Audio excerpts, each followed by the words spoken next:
तो भारत में 23 लाख संत हैं। 23 लाख इस देश में संत हैं। 23 लाख से भी जाती हैं, 23,80,000 और कुछ 100 में भी होंगे। ये सरकार के आंकड़े हैं। इतने साधु संत हैं, महात्मा हैं और 107 कोटि का भारत है। अगर ये कर लेते तो भारत में इतना भ्रष्टाचार, इतना अनाचार, इतनी व्यसन क्यों होती? तो साधु संत दूसरे को नहीं सुधारते, वो अपनी सेवा कराते। उनको अहंकार इस बात का है कि वो समाज को सुधारना कर रहे हैं, वो कोई समाज को सुधारना नहीं करते। ये बात मैंने बहुत बड़े बड़े संतों को कही है उनके मुंह पर कि आप तो अपनी सेवा करा रहे हैं, आपको अहंकार है कि आप समाज के लिए कर रहे हैं। समाज आपके लिए कर रहा है, आप समाज के लिए कुछ नहीं कर। तो आप में से किसी को साधु होने का नहीं है, ध्यान रखना है। संत भी होने का नहीं है, संत और साधु कहलाने की भी जरूरत नहीं। हम सामाजिक कार्यकर्ता हैं और हमारा स्थान बहुत ऊंचा है, क्योंकि हम समाज में रहते हुए कोशिश कर रहे हैं समाज को मदद करने की, अपना भी कल्याण कर रहे हैं, दूसरे का। और ये जो साधु संत होते हैं वो हिमालय में चले जाते हैं, वो अपनी तपस्या करके अपना कल्याण करते हैं, देश का नहीं। तो इसलिए मैंने आपको कहा कि अगर आपने घर बनाया है, परिवार बनाया है, पत्नी है, बच्चे हैं, तो कभी भी ध्यान में ये नहीं लाना कि छोड़ के जाने का। कोई कुछ नहीं कर पाता। मैंने बड़े बड़े संतों को देखा है जिन्होंने घर छोड़ दिया, वो और परेशान है। हाँ, तो मैं कहता हूँ नहीं छोड़ते तो अच्छा था, क्योंकि इधर से भी गए उधर से भी गए, दोनों तरफ से गए। तो इसलिए मैं आपको ये कहता हूँ कि आपने घर बसाया, परिवार बसाया, घर संसार चलाते हैं, दुकान चलाते हैं, बिजनेस करते हैं, धंधा करते हैं, सर्विस करते हैं, खेती करते, जो करते हैं वो ईमानदारी से करते करते ये करने का है। उसको छोड़ छाड़ कर कुछ जास्ती करेंगे, ये कभी नहीं करेंगे। ये आपका जो अध्यक्ष है ना, ये बहुत बार मुझे कहते हैं राजीव भाई नौकरी छोड़ने का है। मैं कहता हूँ बिल्कुल नहीं छोड़ने का।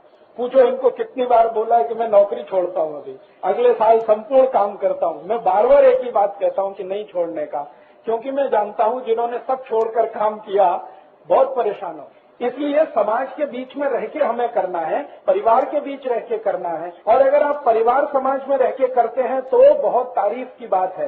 सब छोड़ के तो आपके पास कुछ है ही नहीं करने को, तो यही करेंगे और क्या करेंगे। जब भी सब करते हुए करेंगे तो तारीफ की बात। और या तो एक दूसरी स्थिति कि घर परिवार बसाने का ही नहीं, शुरू से तय कर लिया कि हमको यही करने का है, तो उसमें दुविधा नहीं रहती। दुविधा तब आती है जब आपने घर परिवार बसा लिया, फिर आप सोचते हैं कि इसको छोड़कर हम निकले तो बड़ा काम होगा, जास्ती क्रांति होगी, जल्दी होगी। ऐसा कुछ होता नहीं। क्रांति जब होगी तब होगी। हाँ, वो तो मैंने आपसे कहा जल्दी होने वाली नहीं है, जब होगी तब होगी, लेकिन घर आपके हाथ से जाएगा। आप असंतुष्ट रहेंगे, दूसरे लोग भी आपको देखकर असंतुष्ट बनेंगे, क्योंकि वो कोई आदर्श स्थिति नहीं होती है। आदर्श स्थिति जो है ना, वो यही है कि हम समाज के बीच में रहकर ये सब करें। और मैं बड़े उदाहरण आपको देता हूँ, अब आपको जल्दी समझ में। रामचंद्र जी के बारे में सब जानते हैं, भगवान राम के बारे। अगर भगवान राम संन्यास लेते तो क्या नहीं ले सकते थे? ले सकते थे। जब 14 वर्ष का वनवास मिल गया तो कह देते कि अब तो सन्यासी होना ही अच्छा, लेकिन सन्यास नहीं लिया। वनवास में भी सन्यास नहीं लिया, पत्नी को साथ लेके गए। वो चाहते तो सीता को कहते जाओ, अभी तुम्हारा मेरा क्या लेना देना, तुम तुम्हारे घर चली जाओ, पिताजी के पास जाओ, दूसरी शादी कर लो, कुछ कर लो, मैं तो अब गया 14 साल के लिए वनवास।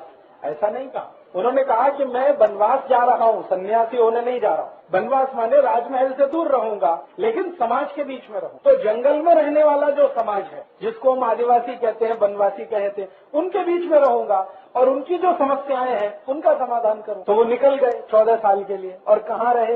जंगलों में रहे। जंगलों में कहीं भी मिले तो साधु संतों को वंदन किया, प्रणाम किया, लेकिन कभी भी खुद साधु संत होना है ऐसा नहीं तय किया। उनके गुरु थे वशिष्ठ और एक थे विश्वामित्र। दोनों ने बहुत समझाया, मेरे जैसे हो जाओ, माने गुरु हो जाओ। उन्होंने कहा कि आप अपनी जगह रहिए, मैं ऐसे ही रह के कुछ करूंगा। तो उन्होंने क्या किया, गांव गांव घूमे, वन वन गए, 14 साल घूमते रहे देश भर में। जहां जो समस्या मिली उसको समाज के लोगों की मदद से हल किया। कोई भी समस्या मिली, उस समस्या को हल करने के लिए अयोध्या से कुछ नहीं मंगाया, अपने राज्य से कुछ नहीं मंगाया, न सेना मंगाई, न पैसे मंगाए, न बंदूक मंगाई, न तीर कमान मंगाया। वो मंगाते तो कुछ भी आता। और कहानी तो ये है कि भरत सब कुछ लेके आए थे उनके लिए, तो भरत को वापस कर दिया कि लेके जाओ, ये सेना मुझे नहीं चाहिए, पैसा भी मुझे नहीं चाहिए, ये तुम्हारे राज्य का है, तुम लेके जाओ। मैं तो जिस समाज में हूँ इसी में रह के सब करने वाला। अगर पैसे की जरूरत पड़ेगी तो ये समाज मुझे देगा। सेना की जरूरत पड़ेगी तो ये समाज काम करेगा। मुझे अयोध्या की सेना से कुछ करने का नहीं है। ये बहुत बड़ी सीख है हमारे लिए। मतलब जहां हम हैं उसी समाज की मदद से हमें करना है।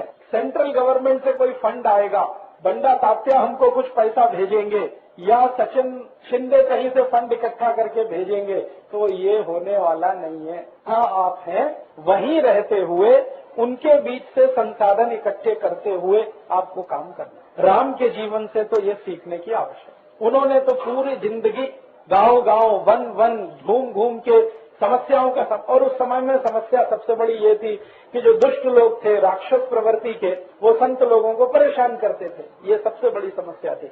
राम ने सबको मारा और मरवाया, लेकिन किसी को भी मारने के लिए अयोध्या से सेना नहीं बुलाई, अयोध्या से धनुष तीर नहीं मंगाए, हथियार नहीं मंगाए, अस्त्र शस्त्र नहीं मंगाए। जो भी किया उन्होंने वो उन लोगों के बीच में रह के किया। ये तो बड़ी बात है। समाज के बीच में रहकर समाज का काम करो तो उसमें से रास्ते निकलते हैं और उद्देश्य पूर्ति होती है। समाज छोड़कर अगर निकल गए तो कोई समाज काम आप नहीं कर सकते। आप अपना काम जरूर करवाएंगे समाज से। मैंने कहा आप अपनी सेवा कराएंगे, समाज की सेवा आप नहीं कर पाएंगे। तो ये तो बहुत आवश्यक गुण है। मैंने आपसे कहा कि घर बनाया, परिवार बनाया, माने आप समाज में आए। अब समाज के साथ रह के ही आपको करना है, उसी में ठीक से नियोजन करना है। भगवान राम चाहते तो सीता को छोड़ के चले जाते और कहते मुझे यही करना है, अब छोड़ो।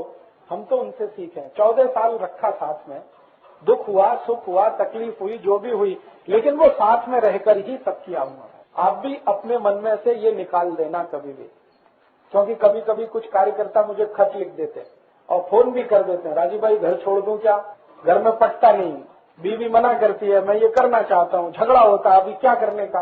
तो मैं उसको कहता हूँ कि व्यसन मुक्ति का काम बंद करने का, पहले घर का काम करने का। क्योंकि जो बताया है घर, तो पहले उसको चलाना। जब ये ठीक से घर का काम होने लगेगा तो व्यसन मुक्ति का भी होने लगेगा। घर छोड़ के, परिवार छोड़ के, आई बाबा को छोड़ के, पत्नी बच्चों को छोड़कर कुछ करना हो, ये तो बिल्कुल सोचने का नहीं। फिर अभी